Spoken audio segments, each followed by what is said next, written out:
Spirit. A reading from the Holy Gospel according to Luke. Glory to you, Lord. Jesus said to his disciples, "There will be signs in the sun, the moon, and the stars, and on earth nations will be in dismay, perplexed by the roaring of the sea and the waves.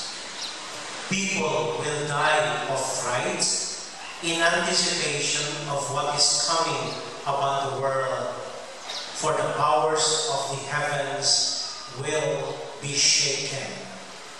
And then they will see the Son of Man coming in a cloud with power and great glory. But when these signs begin to happen, stand erect and raise your heads, because your redemption is at hand.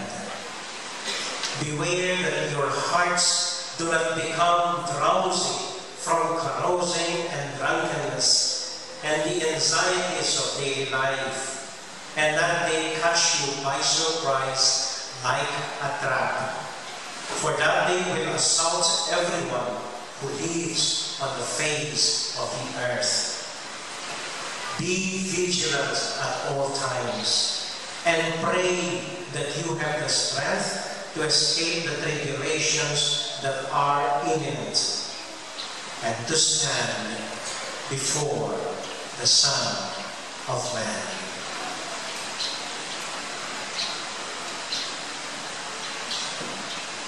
My dear friends, the good news of our Savior.